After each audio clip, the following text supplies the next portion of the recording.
So yes, പുതിയൊരു വീഡിയോയിലേക്ക് എല്ലാവർക്കും സ്വാഗതം. ലാലേട്ടൻ വന്ന എപ്പിസോഡാണ്, എല്ലാവരും കണ്ടു കാണും. പുള്ളിക്കാരന് അവാർഡ് കിട്ടിയ ശേഷമുള്ള ആദ്യത്തെ ആദ്യത്തെ അല്ല, ബിഗ് ബോസിൻ്റെ എപ്പിസോഡാണ്. സോ അതിൻ്റെ വെൽക്കമും കാര്യങ്ങളും എല്ലാം ഉണ്ടായിരുന്നു. അതുപോലെ തന്നെ നിങ്ങൾ കണ്ടു കാണും, ബിഗ് ബോസ് ഹൗസിൻ്റെ അകത്ത്, അതായത് കണ്ടസ്റ്റൻസിൻ്റെ അടുത്ത് ലാലേട്ടൻ ഇങ്ങനെ ഒരു അവാർഡ് കിട്ടി എന്ന് അനൗൺസ് ചെയ്യുന്നുണ്ട്. അവർ ലാലേട്ടനെ കൺഗ്രാറ്റ്സ് ചെയ്യുന്നതിനെക്കാളും ചോദിക്കുന്നത് തിന്നാൻ തരൂ, ഇത് തന്നെയാണ് ചോദിച്ചുകൊണ്ടിരിക്കുന്നത്. ശരിക്കും പറഞ്ഞാൽ അതിൻ്റെ അകത്തുള്ള കണ്ടസ്റ്റൻസ് എന്ത് പറയാനാണ്, ടാസ്ക് കുളമാക്കാനും അതുപോലെ തന്നെ ഈ കഴിക്കാൻ തിന്നാൻ കിട്ടും, ഈ ഒരു കാര്യത്തിലും അവർ ഒറ്റക്കെട്ടാണ്. ഒരു മാറ്റവുമില്ല. ശരിക്കും പറഞ്ഞാൽ ചിരിയാണ് വന്നത്. ബിഗ് ബോസിനെ പറയാൻ പോലും സമ്മതിക്കുന്നില്ല. അല്ലെ തിന്നാൻ തരുമോ, കേക്ക് തരുമോ, അത് തരുമോ, ഇത് തരുമോ, എൻ്റെ പൊന്നെ. അല്ലെങ്കിൽ അത് മുഴുവനായിട്ട് കേൾക്കണമെന്നില്ല. ബിഗ് ബോസ് പിന്നെ അനൗൺസ് ചെയ്യുന്നുണ്ട്, എന്താ ശക്തി പോരാ, എനർജി പോരാ, ആര് എവിടെ കേൾക്കാൻ. അവർ തിന്നാനുള്ള കാര്യത്തിലാണ് ഫോക്കസ് ചെയ്തുകൊണ്ടിരിക്കുന്നത്. അതങ്ങനെ കുറേ എണ്ണം. എന്ത് പറയാനുണ്ട്. എന്തായാലും ലാലേട്ടൻ വന്നു. ഞാൻ കരുതി ശരിക്കും പറഞ്ഞാൽ ലാലേട്ടൻ വന്നിട്ട് ആദിലയുടെ കാര്യം, അതായത് ആദില ഇത്രയും, അതായത് ഒരു വില കൊടുക്കാത്ത രീതിയിലാണ് അനീഷിൻ്റെ അടുത്ത് പെരുമാറിയത്, ആ കാര്യങ്ങളൊക്കെ ചോദിക്കുന്നു. പക്ഷേ ചോദിച്ചിട്ടില്ല. അറിയാലോ, 1 മണിക്കൂറിൻ്റെ അകത്ത് ഈ പരിപാടിയെല്ലാം തീർക്കണം. ഈവൻ എവിക്ഷൻ പോലും അടുത്ത ദിവസത്തേക്ക് മാറ്റി. കാരണം അറിയാലോ, ആദ്യത്തെ അവാർഡ്, പിന്നെ കുറേ പ്രസംഗം, അങ്ങനെ കുറേ കാര്യങ്ങൾ അങ്ങനെ കുറേ പോയി. പിന്നെ സ്വാഭാവികമായിട്ടും അവിടുത്തെ ഒരു എപ്പിസോഡ് കാണിക്കണം, കുറച്ച് എപ്പിസോഡ് കാണിക്കണം, പിന്നെ ലാലേട്ടൻ അവരുമായിട്ടുള്ള മിങ്കിളിങ് കാണിക്കണം. ഇതെല്ലാം കഴിഞ്ഞ് വന്നപ്പോൾ ഏകദേശം 1 മണിക്കൂർ കഴിഞ്ഞു. സോ എവിക്ഷൻ അടുത്ത ദിവസത്തേക്ക് മാറ്റിയിട്ടുണ്ട്. അതുപോലെ തന്നെ പല ഓൺലൈൻ മീഡിയാസിലും കാണുന്നുണ്ട് എവിക്റ്റായത് ജിഷിനും അഭിലാഷുമാണെന്ന്. പക്ഷേ എനിക്ക് ഒരു വിശ്വാസമില്ല. കാരണം ലൈവ് കാണാൻ കയറി. ബട്ട് ലൈവ് കാണാൻ കയറുമ്പോൾ അതിലെന്തോ ഡിഫേർഡ് എന്നോ അങ്ങനെ എന്തോ കാണിക്കുന്നത്, അത് എന്താണെന്ന് എനിക്ക് മനസ്സിലാവുന്നില്ല. ഞാൻ പറഞ്ഞിട്ടുണ്ട്, ഞാൻ അങ്ങനെ ലൈവ് കാണുന്ന ഒരാളല്ല. ജസ്റ്റ് ഇങ്ങനെ എവിക്റ്റ് ആയി എന്ന് കണ്ടപ്പോൾ ജസ്റ്റ് ചുമ്മാ ഒന്ന് കയറി നോക്കാമെന്ന് കരുതിയതാണ്. എനിക്കറിയില്ല, ഇനി വീക്കെൻഡ് ആയതുകൊണ്ട് ലൈവ് കാണിക്കത്തില്ല, എനിക്ക് അതിനെപ്പറ്റി ഒരു ഐഡിയ ഇല്ല. അപ്പോൾ ആർക്കെങ്കിലും അറിയാമെങ്കിൽ ജസ്റ്റ് ഒന്ന് കമൻറ്റ് ചെയ്യുക, എന്താണ് സംഭവം എന്ന്. അപ്പം ഞാൻ പറഞ്ഞില്ല, ഈ ഓൺലൈൻ മീഡിയാസ് അന്ന് ആര്യൻ ഔട്ടായത് പല ഓൺലൈൻ മീഡിയാസിലും ഞാൻ കണ്ടിട്ടുണ്ടായിരുന്നു. ആര്യൻ വിക്റ്റായി, പുറത്തായി എന്നൊക്കെ രീതിയിൽ കണ്ടായിരുന്നു. അത് ഞാൻ വിശ്വസിച്ചു. പക്ഷേ ആര്യൻ ഔട്ടായിട്ടില്ലായിരുന്നു.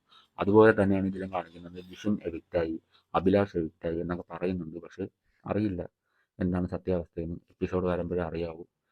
എന്തായാലും ഒരു എവിക്ഷൻ എന്തായാലും ഉണ്ടാവും. ഡബിൾ എവിക്ഷൻ കാണാൻ ചാൻസ് കുറവാണ്. എൻ്റെ ഒരു അഭിപ്രായത്തിൽ, എൻ്റെ ഒരു പോയിന്റ് ഓഫ് വ്യൂവിൽ പറയുകയാണെങ്കിൽ ഒറ്റ എവിക്ഷനെ കാണുള്ളൂ. കാരണം ക്രൂഷ്യലായിട്ടുള്ള കാര്യങ്ങളിലോട്ട് നീങ്ങിക്കൊണ്ടിരിക്കുകയാണ്. അപ്പം ഡബിൾ എവിക്ഷനൊന്നും കാണാൻ ചാൻസ് കുറവാണ്. അപ്പം അത്രയും എവിക്ഷൻ്റെ കാര്യം അത്രയൊക്കെ തന്നെയാണ്. ഇന്നറിയാം എന്തായാലും. ഞാൻ ഇന്ന് രാവിലെയാണ് വീഡിയോ ചെയ്യുന്നത്, രാത്രി ചെയ്യണമെന്ന് വിചാരിച്ചു, പക്ഷേ ഉറക്കം വന്നു, ഉറങ്ങിപ്പോയി. സോ പിന്നെ അതിന് ലാലേട്ടൻ വരുന്നതിന് തൊട്ട് മുമ്പത്തെ എപ്പിസോഡ്, അത് ശരിക്കും പറഞ്ഞാൽ അനുമോൾക്ക് ഒരു ചെറിയ പണി കൊടുക്കുക എന്ന രീതിയിലുള്ള ബിഗ് ബോസിൻ്റെ ഒരു ചെറിയൊരു എപ്പിസോഡായിരുന്നു അത്. അത് എന്ത് പറയാനാണ്, ഈ പറഞ്ഞ പോലെ ഈ അനുമോളുടെ കാമുകൻ, അനുമോളുടെ എക്സ് ഈ ബിഗ് ബോസിൻ്റെ അകത്ത് വരുന്നു എന്ന് ഒരാഴ്ച മുമ്പേ ഒരു ഇൻഫർമേഷൻ കിട്ടിയിട്ടുണ്ടായിരുന്നു. പല ഓൺലൈൻ മീഡിയാസിലും പലരും ഇതിനെപ്പറ്റി ചർച്ച ചെയ്യുന്നുണ്ടായിരുന്നു. ഞാൻ പിന്നെ ഈ വീഡിയോയിൽ പറയാത്തതെന്ന് പറഞ്ഞാൽ, എൻ്റെ ചാനലിൽ പറയാത്തതെന്ന് പറഞ്ഞാൽ, ഒരു ക്രെഡിബിലിറ്റി ഇല്ല. എല്ലാവരും പറയുന്നു ഇങ്ങനെ വരും, ഹിന്ദി ബിഗ് ബോസിലൊക്കെ അങ്ങനെയാണ്. പലരും പറയുന്നത് ഒരു മത്സരാർത്ഥിയായിട്ടാണ് വരുന്നതെന്ന്, എന്നൊക്കെയാണ് പല രീതിയിലും ന്യൂസുകൾ കണ്ടത്. സോ എനിക്ക് ഒരു ക്ലാരിറ്റി കിട്ടാത്തത് കൊണ്ടാണ് ശരിക്കും പറഞ്ഞാൽ ഈ വീഡിയോയിൽ ഞാൻ പറയാത്തത്. പല വീഡിയോസിലും പറയണമെന്നുണ്ടായിരുന്നു. പിന്നെ ഞാൻ കരുതി വേണ്ട, വെറുതെ എന്തിനാണ് ഒരാവശ്യമില്ലാതെ, ചിലപ്പോൾ ഇനി വന്നില്ലെങ്കിൽ ഇനി വെറുതെ എന്തിനാണ് പണി കാണിച്ച് വയ്ക്കുന്നത്. അതുകൊണ്ട് ഞാൻ അങ്ങ് ഒഴിവാക്കി ആ ഒരു സംഭവം. പക്ഷേ അവരൊരു സീരിയലിൻ്റെ പ്രൊമോഷനായിട്ട് വന്നു, അനുമോളുടെ മുഖം ആകെ അങ്ങ് മാറി. അത് മേ ബി ഡിപ്പെൻഡബിൾ, അതായത് എന്ത് തരം പണിയാണ് കിട്ടിയത് പുള്ളിക്കാരനിൽ നിന്ന്, അവരെന്തുകൊണ്ട് ബ്രേക്കപ്പ് ആയി, അതൊന്നും നമുക്കറിയത്തില്ല. അപ്പം അനുമോൾ തന്നെ അതിൽ പറയുന്നുണ്ട്, അതായത് ജീവിതത്തിൽ ഇനി ഒരിക്കലും കാണരുത് എന്ന് പ്രതീക്ഷ വ്യക്തിയാണ് ഇതിൻ്റെ അകത്തോട്ട് വന്നത്. ആരായാലും ഷോക്കായി പോകും. ഈവൻ ഇപ്പം ഈ പറയുന്ന ഞാനായാലും പെട്ടെന്ന് ഇങ്ങനെ ഒരു ഇൻസിഡൻറ്റ് ഉണ്ടായാൽ ഷോക്കായി പോകും. അതെല്ലാം തന്നെയാണ് അനുമോൾ അവിടെ കാഴ്ചവെച്ചത്. അപ്പോൾ പലരും പറയുന്നുണ്ട്, ഷോ ആണ് കാണിച്ചത്, ഗസ്റ്റ് വന്നപ്പോൾ വെൽക്കം ചെയ്തില്ല. പിന്നെ ഒന്ന് ആലോചിച്ച് നോക്ക്, ഒരു സ്വന്തം പാർട്ണർ എന്ന രീതിയിൽ പൊയ്ക്കൊണ്ടിരുന്നവർ ബ്രേക്കപ്പായി എന്നൊക്കെയാണ് പറയുന്നത്, അറിയില്ല. അപ്പം അത്രയും വിഷമകരമായിട്ടുള്ള ഒരു പ്രശ്നം ആ ഒരാൾ വരുമ്പോൾ കെട്ടിപ്പിടിച്ച് വെൽക്കം ചെയ്യണമെന്നാണോ നിങ്ങൾ പറയുന്നത്? പലരും അങ്ങനെ കമൻറ്റ് ചെയ്യുന്നുണ്ട്. അത് എന്ത് ലോജിക്ക് വെച്ചാണെന്ന് എനിക്ക് മനസ്സിലാവുന്നില്ല. ഓക്കെ, അപ്പോൾ ആ ഒരു എപ്പിസോഡിൻ്റെ വീഡിയോ എനിക്ക് ചെയ്യാൻ പറ്റിയില്ല. പിന്നെ ഞാൻ പറഞ്ഞല്ലോ, അടുത്ത വീഡിയോ ചെയ്യുന്നത് ഈ ലാലേട്ടൻ വന്ന എപ്പിസോഡാണ്. എനിക്കിങ്ങനെ കൺസിസ്റ്റൻ്റായിട്ട് വീഡിയോ ചെയ്യണമെന്നുണ്ട്. പക്ഷേ പല സാഹചര്യം കൊണ്ടും എനിക്ക് ചെയ്യാൻ പറ്റുന്നില്ല. എല്ലാ വീഡിയോസിലും ഞാൻ വന്ന് പറയുന്നതാണ്, അടുത്ത വീഡിയോ ഞാൻ എന്തായാലും കൺസിസ്റ്റൻ്റായിട്ട് ചെയ്യും. പക്ഷേ ഒരു മാറ്റവും ഇല്ല, ഇങ്ങനെ പൊക്കോണ്ടിരിക്കുകയാണ്. ചിലപ്പം ഒരാഴ്ച കഴിഞ്ഞായിരിക്കും അടുത്ത വീഡിയോ വരുന്നത്. എനിക്കൊരു ഉറപ്പുമില്ല ഈ ഒരു വീഡിയോ ഇന്നിട്ട് ഇനി അടുത്ത വീഡിയോ എന്നാണ് ഇടാൻ പോകുന്നതെന്നൊന്നും ഒരു ഐഡിയ ഇല്ല. ചിലപ്പം അടുത്ത ദിവസം തന്നെ അപ്ഡേറ്റ് ചെയ്യുമായിരിക്കും, ചിലപ്പം ലാഗായി പോകും. അത് ഡിപ്പെൻഡാണ്, ഒന്നും പറയാൻ പറ്റത്തില്ല എൻ്റെ കാര്യം. ചാനൽ മോണിറ്റൈസ്ഡ് ആക്കി എടുക്കണമെന്നുണ്ട്, സബ്സ്ക്രൈബേഴ്സ് കയറ്റണമെന്നുണ്ട്, പുതിയ പുതിയ കണ്ടൻറ്റ് ചെയ്യണമെന്നുണ്ട്. പക്ഷേ ഒന്നും ടൈം കിട്ടുന്നില്ല. ഓക്കെ, അതൊക്കെ വേറൊരു വീഡിയോ ആയിട്ട് ഞാൻ ചെയ്യാം. അപ്പോൾ ഇത് ബിഗ് ബോസിൻ്റെ കണ്ടൻറ്റാണ്, നിങ്ങളത് കേൾക്കാൻ വന്നതാണെന്ന് എനിക്കറിയാം. സോ യെസ്, അപ്പം പിന്നെ എന്തുവാണ് ഞാൻ പറഞ്ഞല്ലോ, ലാലേട്ടൻ വന്ന് ശരിക്കും പറഞ്ഞാൽ ഈ എപ്പിസോഡിൽ പ്രത്യേകിച്ചൊന്നും പറയാനില്ല. കാരണം ലാലേട്ടൻ പ്രത്യേകിച്ചൊന്നും എടുത്ത് ചോദിച്ചിട്ടില്ല. ആകെ ഒരു കണ്ടന്റ് അതിൽ കിട്ടിയതെന്ന് പറഞ്ഞാൽ എന്താണ്, ജിസയിലും നമ്മുടെ ആരുടെ കുന്നംകുളം കപ്പൂർ പുള്ളിക്കാരൻ്റെ ഒരു ചെറിയൊരു ഇഷ്യൂ ആണ്. അതായത് ഒനിയിലും അഭിലാഷും ബിന്നിയൊക്കെ മാറിയിരുന്ന് സംസാരിക്കുന്ന ഒരു ഇഷ്യൂ. അത് ശരിക്കും ഞാനും ആലോചിച്ചിട്ടുണ്ട്. അവർ ഈ കാര്യം തന്നെ പിന്നെയും പിന്നെ കുത്തി കുത്തി പറയുന്നുണ്ട്. അതിൻ്റെ ആവശ്യം എന്തെന്നാണെന്ന് എനിക്ക് മനസ്സിലാവുന്നില്ല. പ്രത്യേകിച്ച് ഒനിയിൽ ഭയങ്കരമായിട്ട് പുരോഗമനം പറയുന്നുണ്ടെങ്കിൽ ഇടയ്ക്കിടയ്ക്ക് ഈ കാര്യം എടുത്തത്. പക്ഷേ പറയുന്ന രീതിക്കായിരിക്കില്ല പലരും എടുക്കുന്നത്. അതുകൊണ്ടാണ് അതിൻ്റെ അകത്ത് ആ ഒരു സംവാദം കഴിഞ്ഞ ശേഷം അതിൻ്റെ അകത്ത് അവർ അടിയാവുന്നത്. ലാസ്റ്റ് കണ്ടറിയാം, ലാലേട്ടൻ പോയ ശേഷം അവർ അടിയാവുന്നുണ്ട്. പറയുന്നൊരു കാര്യമുണ്ട്, അവർ വന്നപ്പോൾ ചെറിയ ഹിൻ്റൊക്കെ കൊടുത്തായിരുന്നു. അതായത് പുറത്തുനിന്ന് വന്ന ഗസ്റ്റുകൾ വന്നപ്പോൾ ഈ സാരിത്തുമ്പി പിടിച്ച് നടക്കാതെ നിങ്ങൾ ഇൻഡിവിജ്വലായിട്ട് കളിക്കണം എന്ന രീതിയിൽ ഹിൻ്റൊക്കെ കൊടുത്തായിരുന്നു. ഞാൻ തന്നെ പറഞ്ഞതാണ്. പക്ഷേ കുന്നംകുളം കപ്പൂർ അങ്ങനെ ചിന്തിച്ചില്ല, ഇപ്പോഴും ചിന്തിക്കത്തില്ല. കാരണം ഗിസേലിനെ എത്രത്തോളം സപ്പോർട്ട് ചെയ്യാൻ പറ്റും, എന്ത് തെറ്റ് ചെയ്താലും ഗിസേലിനെ സപ്പോർട്ട് ചെയ്ത് കുന്നംകുളം കപ്പൂർ നിൽക്കുകയുള്ളൂ. എന്ത് ചെയ്യാനാണ്, വേറൊരു മാർഗ്ഗമില്ലാതിരിക്കും ചിലപ്പോൾ.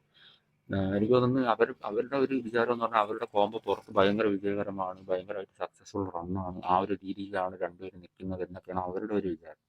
ശരിക്കും പറഞ്ഞാൽ ഗിസേൽ ഈ കുന്നംകുളം കപ്പൂറിന് നല്ല രീതിക്ക് യൂസ് ചെയ്യണം.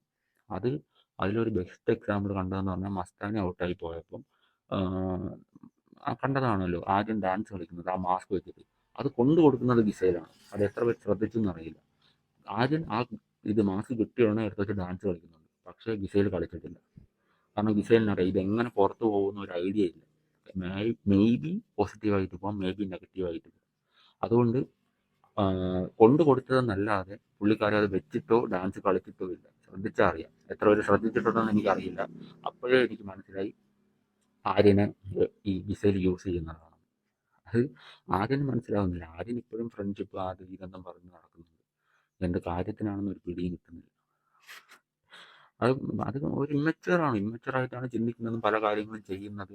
ഈ മുഖത്ത്, അതായത് ഒരാൾ പറയുമ്പോൾ പുച്ഛിക്കുന്നത്, അതൊക്കെ ഭയങ്കര ഇമ്മച്ചുവറായിട്ടുള്ള സ്വഭാവമാണ് ആര്യൻ്റെ. അത് പറഞ്ഞിട്ട് കാര്യമില്ല. പക്ഷേ ടാസ്കൊക്കെ അത്യാവശ്യം നല്ലപോലെ ചെയ്യുന്നുണ്ട് ഇപ്പോഴും. അതായത് മറ്റേ ഇമ്മ്യൂണിറ്റി ടാസ്ക് നല്ലപോലെ ചെയ്യുന്നുണ്ട്. അത് ഞാൻ ഒരു വീഡിയോയിൽ പറഞ്ഞിട്ടുണ്ടെന്നാണ് എൻ്റെ ഒരു ഓർമ്മ. അപ്പം ആ ഒരു കണ്ടന്റ് ഞാൻ പറഞ്ഞല്ലോ, ആര്യൻ്റെ കണ്ടന്റ് അത് മാത്രമാണ് ശരിക്കും പറഞ്ഞാൽ ആര്യൻ്റെ എപ്പിസോഡിൽ എനിക്കൊരു കണ്ടന്റായിട്ട് തോന്നിയത്. കാരണം അത് ലാലേട്ടൻ എല്ലാ സൈഡിലും, അതായത് ഒനിയിലും അഭിലാഷും നമ്മുടെ ബിന്നി പല സ്ഥലത്ത് പലപ്പോഴായിട്ട് എന്ന് സംസാരിക്കുന്നത് കാണിക്കുന്നുണ്ട്. അതുകൊണ്ടാണെന്ന് തോന്നുന്നു ലാലേട്ടൻ അത് എടുത്ത് ചോദിച്ചത്. അത് വളരെ നന്നായി. അതുപോലെ തന്നെ ലക്ഷ്മി എണീച്ച് നിന്ന് അങ്ങ് കാണുന്നവരുടെ കണ്ണിലാണ് കുരു എന്നൊക്കെ പറഞ്ഞ് അത് പൊളിച്ചടുക്കി കൊടുത്ത് ഷാനവാസ്.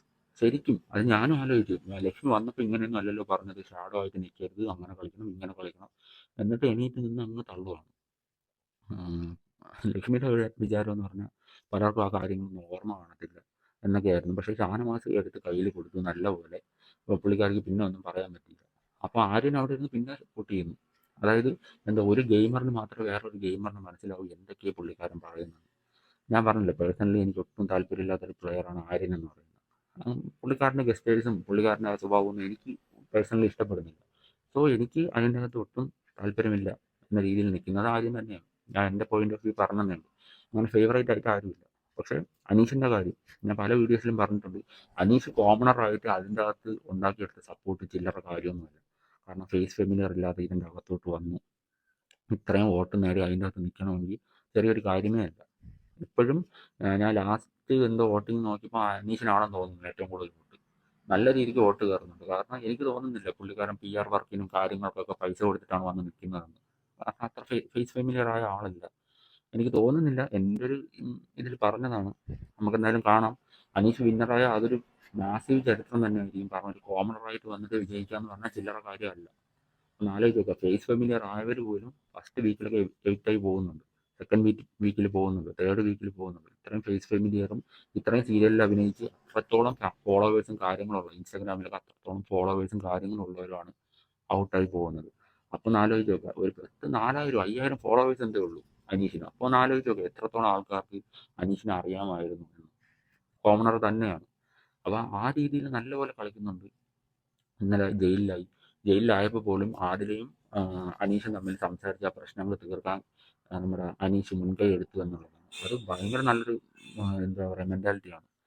പ്രശ്നങ്ങൾ വെച്ചേക്കാതെ സംസാരിച്ച് തീർക്കുക എന്ന് പറയുന്നത്. അതുപോലെ തന്നെ ആ ഒരു കോയിന് വേണ്ടി പുള്ളിക്കാരൻ നല്ല രീതിക്ക് അടി ഉണ്ടാക്കിയിട്ടുണ്ട്, ഇല്ലെന്നൊന്നും ഞാൻ പറയുന്നില്ല. പക്ഷേ ആ കോയിൻ അവിടെ കൊണ്ട് വെച്ചിട്ട് 3 ചോക്ലേറ്റ് കിട്ടി, എല്ലാവർക്കും ഒരുപോലെ വീതിച്ചു. അതെല്ലാവരും ചെയ്യുന്നതൊന്നുമല്ല. നിങ്ങൾക്ക് കണ്ടറിയാം, ഗിസയിലൊക്കെ കൊണ്ടുപോയി ഒളിപ്പിച്ചാണ് വെച്ചേക്കുന്നത്. ഗിസയിൽ, ആര്യൻ, അവരെല്ലാവരും ഇത് ചോദിക്കുമ്പോൾ അത്രയും പറയുന്നത് തരാം, രാത്രി തരാം, പിന്നീട് തരാം, ഇപ്പോൾ എടുത്ത എല്ലാവർക്കും കൊടുക്കണം. ബട്ട് അനീഷ് ആ കോയിൻ കൊണ്ടുവച്ചു. ഈ എന്താ ചോക്ലേറ്റ് കിട്ടി, എല്ലാവർക്കും ഷെയർ ചെയ്തു. അത് ഭയങ്കര നല്ലൊരു മനസ്സാണ്. ഈവൻ ബിഗ് ബോസ് വരെ അപ്രിഷ്യേറ്റ് ചെയ്തു. ഹോട്ട്സ്റ്റാറിൽ പ്രൊമോയോ എന്തോ വന്നപ്പോൾ എന്തോ ഹോട്ട്സ്റ്റാറിൽ എന്തോ ഇങ്ങനെ എടുത്ത് കാണിക്കുക എന്തോ ചെയ്തു. അത് എന്താണെന്ന് മറന്നുപോയി. അതായത് ഒരു ക്യാപ്ഷനൊക്കെ കൊടുത്ത് അനീഷിൻ്റെ വലിയ മനസ്സിലോ അങ്ങനെ എന്തോ, കറക്റ്റ് ഓർമ്മ കിട്ടുന്നില്ല. അപ്പോൾ അങ്ങനെയൊക്കെയുള്ള കാര്യങ്ങളൊക്കെ ചെയ്ത് പുള്ളിക്കാരൻ അവിടെ പിടിച്ചു നിൽക്കുന്നുണ്ട്. അത് ഭയങ്കരമുള്ള കാര്യം തന്നെയാണ്. കോമണറായിട്ട് ജയിക്കുവാണെങ്കിൽ അത് അത്രയും നല്ലത്. ജയിക്കട്ടെ എന്ന് എനിക്കിപ്പോൾ പറയാനുള്ളൂ. കാരണം അത്യാവശ്യം നല്ലപോലെ ഗെയിംസ് കളിക്കുന്നുണ്ട് എന്ന് പറഞ്ഞ് ഞാൻ അനീഷ് ഫാനൊന്നും അല്ല, അങ്ങനെയൊന്നും പറയണ്ട. ഞാൻ പറഞ്ഞല്ലോ, എൻ്റെ ഒരു പോയിന്റ് ഓഫ് വ്യൂവിൽ എനിക്കെന്ത് പറയാൻ തോന്നുന്നു അതാണ് ഞാനിവിടെ പറയുന്നത്. അതുപോലെ ഇത് അൺഫിൽറ്റേർഡ് ആയിട്ടുള്ളൊരു വീഡിയോ ആയിരിക്കും. കാരണം ഞാൻ എന്ത് പറയുന്നു അതൊന്നും ഫിൽറ്റർ ചെയ്യുന്നില്ല. ആദ്യം തൊട്ട് അവസാനം വരെ എങ്ങനെയാണോ അതുപോലെ അങ്ങ് അപ്ലോഡ് ചെയ്യാണ് ചെയ്യുന്നത്. ഞാൻ ഇതിൻ്റെ ഇടയ്ക്ക് എഡിറ്റ് ചെയ്യാറില്ല, എൻ്റെ തെറ്റുകൾ മറയ്ക്കാറില്ല. എങ്ങനെ ഞാൻ പറയുന്നു, അതായത് നിങ്ങളൊരു റേഡിയോ ഓണാക്കി വെച്ചിട്ട് കേൾക്കുന്നത് പോലെ ആയിരിക്കും എൻ്റെ ഈ ഒരു വീഡിയോ കാണുന്നത്. ഞാനിങ്ങനെ പറഞ്ഞുകൊണ്ടേ ഇരിക്കും, തെറ്റുകൾ വരും, അതൊന്നും ഞാൻ ഫിൽറ്റർ ചെയ്യാൻ പോകാറില്ല. കാരണം എൻ്റെ ഒരു ഒപ്പീനിയൻ ഞാൻ ഇവിടെ പറയുന്നു, എൻ്റെ വീഡിയോസ് എടുക്കുന്നു, എൻ്റെ ചാനലിൽ ഞാൻ അപ്ലോഡ് ചെയ്യുന്നു. നിങ്ങൾക്ക് താല്പര്യമുണ്ടെങ്കിൽ അവസാനം വരെ കാണാം, ഇല്ലെങ്കിൽ സ്കിപ്പ് അടിച്ച് പോകാം. അതൊക്കെ നിങ്ങളുടെ ഇഷ്ടമാണ്. ഞാൻ ആരെയും കൊണ്ടിരുത്തി ഇങ്ങനെ കാണിക്കുന്നില്ല, എൻ്റെ വീഡിയോ കണ്ടേ പറ്റുള്ളൂ എന്ന് പറഞ്ഞു. അപ്പോൾ ഓക്കെ, ഞാൻ പറഞ്ഞ ആ വിഷയത്തിൽ നിന്ന് തിരിഞ്ഞു മാറിപ്പോയി. ഞാൻ റിയലി സോറി. ഓക്കെ, അപ്പം ഇന്നത്തെ വീഡിയോ ഇത്രയൊക്കെ തന്നെയാണ്. അപ്പോൾ അടുത്തൊരു വീഡിയോയുമായി കാണുന്നവരെ